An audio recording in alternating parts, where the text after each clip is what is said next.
शुक्लाम्बरधरं विष्णुं शशिवर्णं चतुर्भुजं प्रसन्नवदनं ध्यायेत् सर्वविघ्नोपशान्तये। व्यासं वसिष्ठनप्तारं शक्तै पौत्रमकल्मषं पराशरात्मजं वन्दे सुखतातं तपोनिधिम्। व्यासाय विष्णुरूपाय व्यासरूपाय विष्णवे नमो वै ब्रह्मनिधये वासिष्ठाय नमो नमः। अविकाराय शुद्धाय नित्याय परमात्मने सदैकरूपरूपाय विष्णवे सर्वजिष्णवे यस्य स्मरणमात्रेण जन्म संसारबन्धनात् विमुच्यते नमस्तस्मै विष्णवे प्रभविष्णवे। ॐ नमो विष्णवे प्रभविष्णवे। श्रीवैशम्पायन उवाच श्रुत्वा धर्मानशेषेण पावनानि च सर्वशः युधिष्ठिरः शान्तनवं पुनरेवाभ्यभाषत। युधिष्ठिर उवाच किमेकं दैवतं लोके किं वाप्येकं परायणं स्तुवन्तः कं कमर्चन्तः प्राप्नुयुर्मानवा शुभम्। को धर्मः सर्वधर्माणां भवतः परमो मतः किं जपन्मुच्यते जन्तुर्जन्म संसारबन्धनात्। श्रीभीष्म उवाच जगत्प्रभुं देवदेवम् अनन्तं पुरुषोत्तमं स्तुवन्नामः सहस्रेण पुरुषस्तततोत्थितः तमेव चार्चयन् नित्यं भक्त्या पुरुषम् अव्ययम् ध्यायन् स्तुवन्नमस्यं च यजमानस्तमेव च। अनादिनिधनं विष्णुं सर्वलोकमहेश्वरं लोकाध्यक्षं स्तुवन्नित्यं सर्वदुःखातिगो भवेत्। ब्रह्मण्यं सर्वधर्मज्ञं लोकानां कीर्तिवर्धनं लोकनाथं महद्भूतं सर्वभूतभवोद्भवम्। एष मे सर्वधर्माणां धर्मोऽधिकतमो मतः यद्भक्त्या पुण्डरीकाक्षं स्तवैर्रच्चैर्नरः सदा। परमं यो महत्तेजः परमं यो महत्तपः परमं यो महद्ब्रह्म परमं यः परायणम्। पवित्राणां पवित्रं यो मङ्गलानां च मङ्गलम् देवतं देवतानां च भूतानां यो व्ययः पिता यतः सर्वाणि भूतानि भवन्त्यादियुगागमे यस्मिंश्च प्रलयं यान्ति पुनरेव युगक्षये तस्य लोकप्रधानस्य जगन्नाथस्य भूपते विष्णोर्नाम सहस्रं मे शृणु पापभयापहम्। यानि नामानि गौणानि विख्यातानि महात्मनः ऋषिभिः परिगीतानि तानि वक्ष्यामि भूतये। ऋषिर्नाम्नां सहस्रस्य वेदव्यासो महामुनिः छन्दोऽनुष्ठुप् तथा देवो भगवान् देवकीसुतः अमृतांशोद्भवो बीजं शक्तिर्देवकी नन्दनः त्रिसामा हृदयं तस्य शान्त्यर्थे विनियुज्यते। विष्णुं जिष्णुं महाविष्णुं प्रभविष्णुं महेश्वरम् अनेकरूपदैत्यान्तं नमामि पुरुषोत्तमम्। अस्य श्रीविष्णोर्दिव्यसहस्रनामस्तोत्रमहामन्त्रस्य श्रीवेदव्यासो भगवान् ऋषिः अनुष्ठुप्छन्दः श्रीमहाविष्णुः परमात्मा श्रीमन्नारायणो देवता अमृतांशोद्भवो भानुरिति बीजम् देवकी नन्दनसृष्टेति शक्तिः उद्भवक्षोभणो देव इति परमो मन्त्रः शङ्खबृन्नन्दकी चक्रीति कीलकम् शार्ङ्गधन्वा गदाधर इति अस्त्रम् रथाङ्गपाणिरक्षोभ्य इति नेत्रम् त्रिसामा सामगः सामेति कवचम् आनन्दं परब्रह्मेति योनिः ऋतुः सुदर्शनः काल इति दिग्बन्धः श्रीविश्वरूप इति ध्यानम् श्रीमहाविष्णुः प्रीत्यर्थे सहस्रनाम जपे विनियोगः।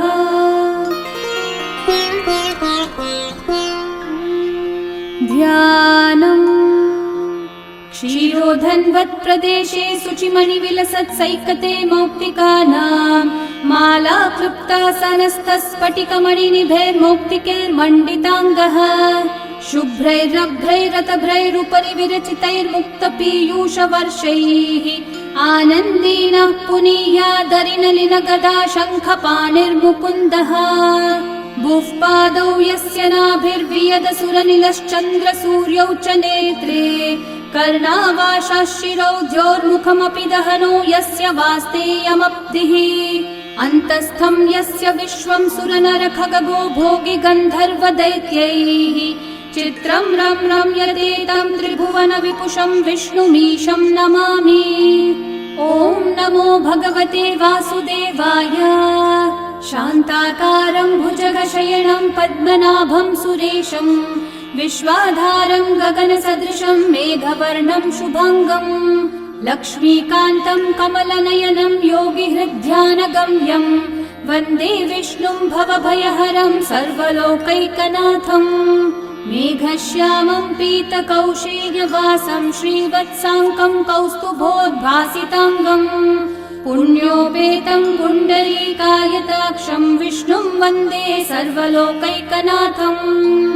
नमः समस्तभूतानामादिभूताय भूभृते अनेकरूपरूपाय विष्णवे प्रभविष्णवे सशङ्खचक्रं सकिरीटकुण्डलं सपीतवस्त्रं सरसीरुहेक्षणं सहारवक्षस्थलशोभिकौस्तुभं नमामि विष्णुं शिरसा चतुर्भुजम्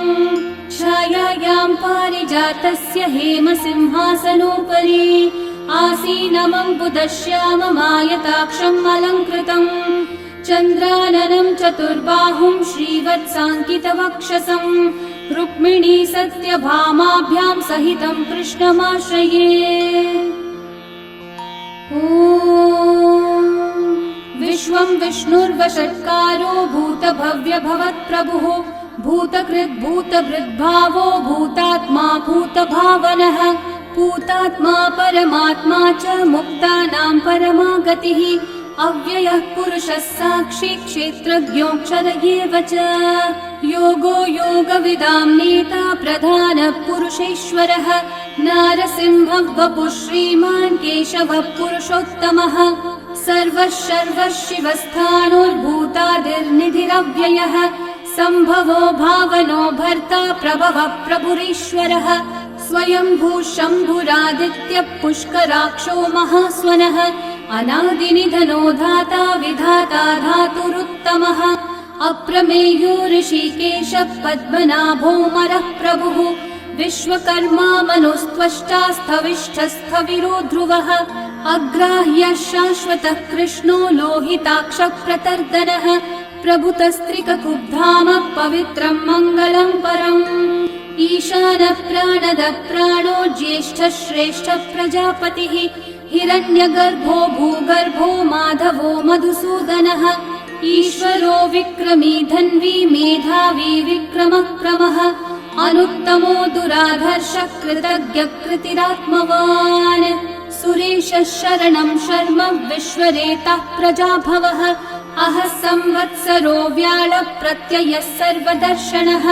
अजः सर्वेश्वरः सिद्धिः सिद्धि सर्वादिरच्युतः वृषा कपिरमेयात्मा सर्वयोगविनिःसृतः वसुर्वसुमना सत्यः समात्मा संवितः समः अमोघः पुण्डरीकाक्षो वृषकर्मा वृषाकृतिः रुद्रो बहुशिरा बभ्रुर्विश्वयोनिः शुचिश्रवाः अमृतः शाश्वतस्थाणुर्वरारोहो महातपाः सर्वगः सर्वविद्भानो विश्वक्सेनो जनार्दनः वेदो वेदविदव्यङ्गो वेदाङ्गो वेदवित्कविः लोकाध्यक्षः सुराध्यक्षो धर्माध्यक्षः कृताकृतः चतुरात्मा चतुर्व्यूहश्चतुर्दंष्ट्रश्चतुर्भुजः भ्राजिष्णुर्भोजनं भोक्ता सहिष्णुर्जगदादिजः अनघो विजयो जेता विश्वयोनिः पुनर्वसुः उपेन्द्रो वामनः प्रांशुरमोघः शुचिरूर्चितः अतीन्द्रः सङ्ग्रहः सर्गो धृतात्मा नियमो यमः वेद्यो वैद्यः सदा योगी वीरः माधवो मधुः अतीन्द्रियो महामायो महोत्साहो महाबलः महाबुद्धिर्महावीर्यो महाशक्तिर्महाद्युतिः अनिर्देश्य वपुः श्रीमान् अमेयात्मा महाधृतक् महेश्वासो महीभर्ता श्रीनिवासः सतां गतिः अनिरुद्धः सुरानन्दो गोविन्दो गोविदाम्पतिः मरीचिर्दमनोहंसः सुपर्णो भुजगोत्तमः हिरण्यनाभः सुतपः पद्मनाभः प्रजापतिः अमृत्युः सर्वदृक्सिंहः सन्धाता सन्धिमान् स्थिरः अजो दुर्मशनः शास्ता विश्रुतात्मा सुरारिः गुरुर्गुरुतमो धामः सत्यः सत्यः पराक्रमः निमिषो निमिषस्रग्वी वाचस्पतिरुदारधीः अग्रणीर्ग्रामणी श्रीमान् न्यायो नेता समीरणः सहस्रमूर्धा विश्वात्मा सहस्राक्षः सहस्रपात् आवर्तनो निवृत्तात्मा संवृतः सम्प्रमर्दनः अहः संवर्तको वह्निरनिलो धरणीधरः सुप्रसादः प्रसन्नात्मा विश्वदृग्विश्वभुग्विभुः सत्कर्ता सत्कृतः साधुर्जन्मुर्नारायणो नरः असंख्येयो प्रमेयात्मा विशिष्टः शिष्टकृच्छुचिः सिद्धार्थः सिद्धसङ्कल्पः सिद्धिदः सिद्धिसाधनः वृषाही वृषभो विष्णुर्वृषपर्वा वृषोदरः वर्धनो वर्धमानश्च विविक्तः श्रुतिसागरः सुभुजो दुर्धरो वाग्मी महेन्द्रो वसुदो वसुः नैकरूपो बृहद्रूपः शिपिविष्टप्रकाशनः ओजस्तेजोद्युतिधरः प्रकाशात्मा प्रतापनः ऋद्धस्पष्टाक्षरो मन्त्रश्चन्द्रांशूर्भास्करद्युतिः अमृतांशूद्भवो भानुर्शशबिन्दुः सुरेश्वरः औषधं जगतः सेतुः सत्यधर्मः पराक्रमः भूतभव्यभवन्नाथः पवनः पावनो नलः कामः कामकृत्कान्तः कामः कामप्रदः प्रभुः युगादिकृद्युगावर्तो नैकमायो महाशनः अदृश्यो व्यक्तरूपश्च सहस्रजिदनन्तजित् इष्टो विशिष्टशिष्टेष्ठः शिखण्डी नहुषो वृषः क्रोधः क्रोधकृत्कर्ता विश्वबाहुर्महीधरः अच्युतः प्रथितः प्राणः प्राणदो वासवानुजः अपान्निधिरधिष्ठानम् अप्रमत्तः प्रतिष्ठितः स्कन्दस्कन्दद्धरो धुर्यो वरदो वायुवाहनः वासुदेवो बृहद्भानुरादिदेवः पुरन्दरः अशोकस्थारणस्थारः शूरः शौरिर्जनेश्वरः अनुकूलः शतावर्तः पद्मी पद्मनिभीक्षणः पद्मनाभोरविन्दाक्षः पद्मगर्भः शरीरभृत् महर्धिरिग्धो वृद्धात्मा महाक्षो गरुडध्वजः अतुलः शरभो भीमः समयज्ञो हविर्हरिः सर्वलक्षणलक्षण्यो लक्ष्मीवान् समितिञ्जयः विक्षरो रोहितो मार्गो हेतुर्दामोदरः सहः महीधरो महाभागो वेगवानमिताशनः उद्भवक्षोभणो देवः श्रीगर्भः परमेश्वरः करणं कारणं कर्ता विकर्ता गहनो गुहः व्यवसायो व्यवस्थानः संस्थानस्थानदो ध्रुवः परर्धि परमस्पष्टः तुष्टः पुष्टः शुभेक्षणः रामो विरामो विरतो मार्गो नेयो नयो नयः वीरशक्तिमतां श्रेष्ठा धर्मो धर्मविदुत्तमः वैकुण्ठः पुरुषः प्राणः प्राणदः प्रणवपृथुः हिरण्यगर्भः शत्रुघ्नो व्याप्तो वायुरधोक्षजः ऋतुः सुदर्शनः कालः परमेष्ठी परिग्रहः उग्रः संवत्सरो दक्षो विश्रामो विश्वदक्षिणः विस्तारस्थावरस्थाणुः प्रमाणं बीजमव्ययम् अर्थोऽनर्थो महाकोशो महाभोगो महाधनः अनिर्विण्णस्थविष्ठो भूर्धर्मयूपो महामखः नक्षत्रनेमिर्नक्षत्री क्षामः क्षामः समीहनः यज्ञयुज्यो महेज्यश्च क्रतुः सत्रं सताङ्गतिः सर्वदर्शी विमुक्तात्मा सर्वज्ञो ज्ञानमुत्तमम् सुव्रतः सुमुखः सूक्ष्मः सुघोषः सुखदः सुहृत् मनोहरो जितक्रोधो वीरबाहुर्विदारणः स्वापनः स्ववशो व्यापी नैकात्मा नैककर्मकृत् वत्सरो वत्सलो वत्सी रत्नगर्भो धनेश्वरः धर्मकृद्धर्मी सदसक्षरमक्षरम् अविज्ञाता सहस्रांशूर्विधाता कृतलक्षणः गभस्तिनेमि सत्त्वस्थः सिंहो भूतमहेश्वरः आदिदेवो महादेवो देवेशो देवभृद्गुरुः उत्तरो गोपतिर्गोप्ता ज्ञानगम्यः पुरातनः शरीरभूतभृद्भोक्ता कपीन्द्रो भूरि दक्षिणः सोमपोमृतपः सोमः पुरुजित्पुरुसत्तमः विनयोजयः सत्यसन्धो दाशारः सात्वतां पतिः जीवो विनयिता साक्षी मुकुन्दोमितविक्रमः अम्भो निधिरनन्तात्मा महोदधिशयोऽन्तकः अजो महार्हः स्वाभाव्यो जितामित्रप्रमोदनः आनन्दो नन्दनो नन्दः सत्यधर्मात्रिविक्रमः महर्षि कपिलाचार्य कृतज्ञो मेदिनीपतिः त्रिपदस्त्रिदशाध्यक्षो महाशृङ्गकृतान्तकृत् महावराहो गोविन्दः सुषेणः कनकाङ्गदे गुह्यो गभीरो गहनो गुप्तश्चक्रगदाधरः वेधास्वाङ्गोचितः कृष्णो दृढसङ्कर्षणोच्युतः वरुणो वारुणो वृक्षः पुष्कराक्षो महामनाः भगवान् भगहानन्दी वनमाली हलायुधः आदित्यो ज्योतिरादित्यः सहिष्णुर्गतिसत्तमः सुधन्वाखण्ड परशुर्दारुणो द्रविणप्रदः दिवस्पृक् सर्वदृग्व्यासो वाचस्पतिरयो निजः त्रिसामासामगः सामन्निर्वाणम् भेषजम्भिषक् सन्न्यासकृच्छमः शान्तो निष्ठा शान्तिपरायणम् शुभाङ्गः शान्तिदः सृष्टा कुमुदः कुवलेशयः गोहितो गोपतिर्गोप्ता वृषभाक्षो वृषप्रियः अनिवर्ती निवृत्तात्मा संक्षेप्ताक्षेमकृच्छिवः श्रीवत्सवक्षा श्रीवासः श्रीपतिः श्रीमतांवरः श्रीधः श्रीशः श्रीनिवासः श्रीनिधिः श्रीविभावनः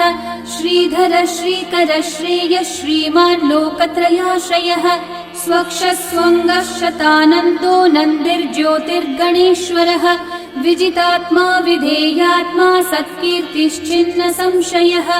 उदीर्णः सर्वतश्चक्षुरनीशः शाश्वतस्थिरः भूषयो भूषणो भूतिर्विशोकः शोकनाशनः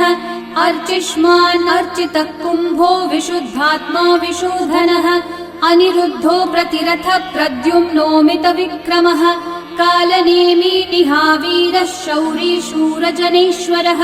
त्रिलोकात्मा त्रिलोकेशः केशवः केशिहा हरिः कामदेवः कामपालः कामिकान्तकृतागमः अनिर्देश्य वपुर्विष्णु वीरोऽनन्तो धनञ्जयः ब्रह्मण्यो ब्रह्मकृद्ब्रह्मा ब्रह्म ब्रह्मविवर्धनः ब्रह्मविद् ब्राह्मणो ब्रह्मी ब्रह्मज्ञो ब्राह्मणप्रियः महाकर्मो महाकर्मा महातेजा महोरगः महाक्रतुर्महायज्वा महायज्ञो महाहविः स्तव्यस्तव प्रियस्तोत्रम् स्तुतिस्तोतारणप्रियः पूर्णपूरयिता पुण्यकीर्तिरणामयः मनोजवस्तीर्थकरो वसुरेता वसुप्रदः वसुप्रदो वासुदेवो वसुर्वसुमनाहविः सद्गति सत्कृति सत्ता सद्भूति सत्परायणः शूरसेनो यदुश्रेष्ठः सन्निवासः सुयामुनः भूता वासो वासुदेवः सर्वासु निलयो नलः दर्पः दर्पदो दृप्तो दुर्धरोऽथा पराजितः विश्वमूर्तिर्महामूर्तिर्दीप्तमूर्तिरमूर्तिमान् अनेकमूर्तिरव्यक्तः शतमूर्तिः शताननः एकोनैकः स वः किं यतत्पदमनुत्तमम् लोकबन्धुर्लोकनाथो माधवो भक्तवत्सलः सुवर्णवर्णो हेमाङ्गो वराङ्गश्चन्दनाङ्गदे वीरः विषमः शून्यो घृताशीरशलश्चलः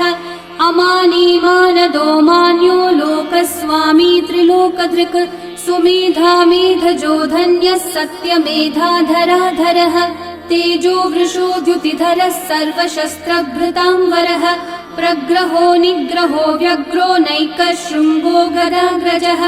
चतुर्मूर्तिश्चतुर्बाहुश्चतुर्व्यूहश्चतुर्गतिः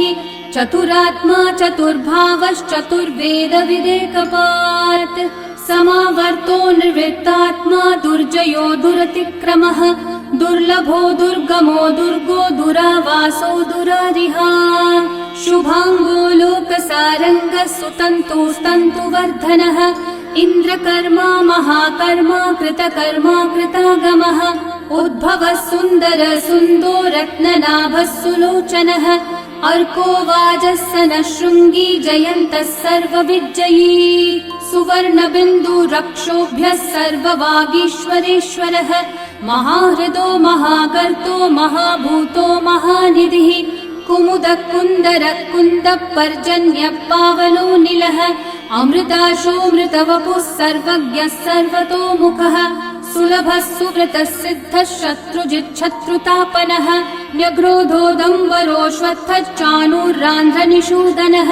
सहस्रार्ची सप्तजिह्वा सप्तैधा सप्तवाहनः अमूर्तिरनघोचिन्त्यो भयकृद्भयनाशनः अनुर्बृहत्कृशस्थूलो गुणवृन्निर्गुणो महान् अधृतः स्वधृतः स्वास्य प्राग्वंशो वंशवर्धनः भारभृत्कथितो योगी योगीशः सर्वकामदः आश्रमश्रमणः श्रामः सुपर्णो वायुवाहनः धनुर्धरो धनुर्वेदो दण्डो दमयिता दमः अपराजितः सर्वसहो नियन्ता नियमो यमः सत्त्ववान् सात्विकः सत्यः सत्यधर्मपरायणः अभिप्रायप्रियार्होर्हः प्रियकृत्प्रीतिवर्धनः विहाय स गतिर्ज्योतिः सुरचिर्हुतभुग्विभुः रविर्विरोचनः सूर्यः सविता रविलोचनः अनन्तो हुतभुग्भोक्ता सुखदो नैकजोऽग्रजः अनिर्विण्णः सदा मर्षि लोकाधिष्ठानमद्भुतः सनात् सनातनतमः कपिलः कपिरव्ययः स्वस्तिदः स्वस्तिकृत् स्वस्ति स्वस्ति भुक् स्वस्ति दक्षिणः अरौद्रः कुण्डली चक्री विक्रमयूर्जितशासनः शब्दातिगः शब्दसः शिशिरः शर्वरीकरः अक्रूरः पेशलो दक्षो दक्षिणः क्षमिनाम्बरः विद्वत्तमो वीतभयः पुण्यश्रवणकीर्तनः उत्तारणो दुष्कृतिः पुण्यो दुःस्वप्ननाशनः वीरः रक्षणः सन्तो जीवनः पर्यवस्थितः अनन्तरूपोऽनन्तः श्रीर्जितमन्युर्भयापहः चतुर्रश्रो गभीरात्मा विदिशो व्यादिशो दिशः अनादिर्भूर्भुवो लक्ष्मी सुवीरो रुचिराङ्गदः जननो जनजन्मादि भीमो भीमपराक्रमः आधारनिलयो धाता पुष्पहासः प्रजागरः ऊर्ध्वगः सत्पथाचारः प्राणदः प्रणवपणः प्रमाणं प्राणनिलयं प्राणभृत्प्राणजीवनः तत्त्वं तत्त्वविदेकात्मा जन्म मृत्युजरातिगः भूर्भुवः स्वस्तरुस्तारः सविता प्रपितामहः यज्ञो यज्ञपतिर्यज्वा यज्ञाङ्गो यज्ञवाहनः यज्ञभृद्यज्ञकृद्यज्ञी यज्ञभुग्यज्ञसाधनः यज्ञातकृद्यज्ञगुह्यामन्नमन्नादयेव च आत्मयोनिः स्वयं जातो वैखानः सामगायनः देवकीनन्दनः सृष्टा शितीशः पापनाशनः शङ्खबृन्नन्दकी चक्री शार्ङ्गधन्वा गदाधरः रथाङ्गपाणिरक्षोभ्यः सर्वप्रहरणायुधः सर्वप्रहरणायुध ॐ नम इति वनमाली गदी शार्ङ्गी शङ्खी चक्री च नन्दकी श्रीमान्नारायणो विष्णुर्वासुदेवोऽभिरक्षतु वनमाली गदी शार्ङ्गी शङ्खी चक्री च नन्दकी श्रीमान्नारायणो विष्णुर्वासुदेवोऽभिरक्षतु वनमाली गदी शार्ङ्गी शङ्खी चक्री च नन्दकी श्रीमान्नारायणो विष्णुर्वासुदेवोऽभिरक्षतु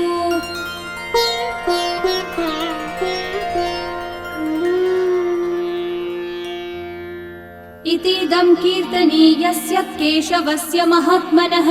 नाम्नां सहस्रं दिव्यानामशेषेण प्रकीर्तितम् य इदं शृणुयान् नित्यं यश्चापि परिकीर्तयेत् नाशुभं प्राप्नुयात् किञ्चित् सोमुत्रेह च मानवः वेदान्तगो ब्राह्मणः स्यात् क्षत्रियो विजयी भवेत् वैश्यो समृद्धः स्यात् शूद्रः सुखमवाप्नुयात् धर्मार्थी प्राप्नुयात् धर्मम् अर्थार्थी चार्थमाप्नुयात् कामानवाप्नुयात् कामी प्रजार्थी चाप्नुयात् प्रजाम् भक्तिमान् यः सदोत्थाय शुचिस्तद्गतमानसः सहस्रं वासुदेवस्य नाम्नामेतत् प्रकीर्तये यशः प्राप्नोति विपुलं याति प्राधान्यमेव च अचलां श्रियमाप्नोति श्रेय प्राप्नोत्यनुत्तमम् न भयं क्वचिदाप्नोति वीर्यं तेजश्च विन्दति भवत्यरोगो द्युतिमान् बलरूपगुणान्वितः रोगार्तो मुच्यते रोगात् बद्धो मुच्येत बन्धनात् भयान् मुच्येत भीतस्थो मुच्येतापन्न आपदः दुर्गान्यतितरत्याशु पुरुषः पुरुषोत्तमम् स्तुवन्नाम सहस्रेण नित्यं भक्ति समन्वितः वासुदेवाश्रयो मर्त्यो वासुदेवपरायणः सर्वपापविशुद्धात्मा याति ब्रह्म सनातनम् न वासुदेव भक्तानामशुभं विद्यते क्वचित् जन्म मृत्यु जरा व्याधि भयं नैवोपजायते इमं स्तवमधीयानः श्रद्धा भक्ति समन्वितः युज्येतात्मसुखः शान्ति श्रीधृति स्मृतिकीर्तिभिः न क्रोधो न च मात्सर्यं न लोभो नाशुभा मतिः भवन्ति कृतपुण्यानां भक्तानां पुरुषोत्तमे द्यौस चन्द्रार्कनक्षत्राखं दिशो भूर्महो दधिः वासुदेवस्य वीर्येण विदतानि महात्मनः ससुरासुरगन्धर्वं सयक्षोरगराक्षसं जगद्वशे वर्ततेदं कृष्णस्य सचराचरम् इन्द्रियाणि मनोबुद्धिः सत्त्वं तेजो बलं द्युतिः वासुदेवात्मकन्याहुः क्षेत्रं क्षेत्रज्ञ एव च सर्वागमानामाचार प्रथमं परिकल्पते आचार प्रभवो धर्मो धर्मस्य प्रभुरच्युतः ऋषयः पितरो देवा महाभूतानि धातवः जङ्गमाजङ्गमं चेदं जगन्नारायणोद्भवम् योगो ज्ञानं तथा साङ्ख्यं विद्या शिल्पादिकर्म च वेदाशास्त्राणि विज्ञानम् एतत् सर्वं जनार्दनात् एको विष्णुर्महद्भूतं पृथक् भूतान्यनेकशः त्रीन् लोकान् व्याप्य भूतात्मा भुङ्क्ते विश्वभुगव्ययः इमं स्तवं भगवतो विष्णोर्व्यासेन कीर्तितम् पठ्येद्य इच्छेत् पुरुषः श्रेय प्राप्तुं सुखानि च विश्वेश्वरमजं देवं जगतः प्रभुमव्ययम् भजन्ति ये पुष्कराक्षं न ते यान्ति पराभवम् न ते यान्ति पराभवम् ॐ नमः इति अर्जुनोवाच पद्मपत्र विशालाक्ष पद्मनाभः सुरोत्तम भक्तानामनुरक्तानां त्राता भव जनार्दन श्रीभगवानुवाच यो मां नाम सहस्रेण स्तोतुमिच्छति पाण्डव सोऽहमेकेन श्लोकेन स्तुतयेव न संशयः स्तुतयेव न संशय ॐ नमः इति व्यास उवाच वासनाद् वासुदेवस्य वासितं भुवनत्रयम् सर्वभूतनिवासोऽसि वासुदेव नमोऽस्तु ते श्रीवासुदेव नमोऽस्तु ॐ नमः इति पार्वत्योवाच केनोपायेन लघुना विष्णोर्नाम सहस्रकम् पठ्यते पण्डितेर्नित्यं श्रोतुमिच्छाम्यहं प्रभो ईश्वरोवाच श्रीराम राम रामेति रमे रामे मनोरमे सहस्रनाम तत्तुल्यं राम नाम वरानने श्रीराम राम रामेति रमे रामे मनोरमे सहस्रनाम तत्तुल्यं राम नाम वरानने श्रीराम राम रामेति रमे रामे मनोरमे सहस्रनाम तत्तुल्यं राम नाम वरानने श्रीराम नाम वरानन ॐ नमः इति ब्रह्म उवाच नमोऽस्त्वनन्ताय सहस्रमूर्तये सहस्रपादाक्षि शिरोरुबाहवे सहस्रनाम्ने पुरुषाय शाश्वते सहस्रकोटियुगधारिणे नमः सहस्रकोटियुगधारिण ॐ नम इति। सञ्जय उवाच यत्र योगेश्वर कृष्णो यत्र पार्थो धनुर्धरः तत्र श्रीर्विजयो भूतिर्ध्रुवा नीतिर्मतिर्मम। श्रीभगवानुवाच अनन्याश्चिन्तयन्तो मा ये जनाः पर्युपासते तेषां नित्याभियुक्तानां योगक्षेमं वहाम्यहम्। परित्राणाय साधूनां विनाशाय च दुष्कृतां धर्म संस्थापनार्थाय सम्भवामि युगे युगे। आर्ता विषण्णा शिथिलाश्च भीता घोरेषु च व्याधिषु वर्तमानाः संकीर्त्य नारायण शब्दमात्रं विमुक्तदुःखा सुखिनो भवन्तु। कायेन वाचा मनसैन्द्रियैर्वा बुद्ध्यात्मना वा प्रकृते स्वभावात् करोमि यद्यत् सकलं परस्मै नारायणायेति समर्पयामि। श्री विष्णु सहस्रनाम स्तोत्रम् सम्पूर्णम्।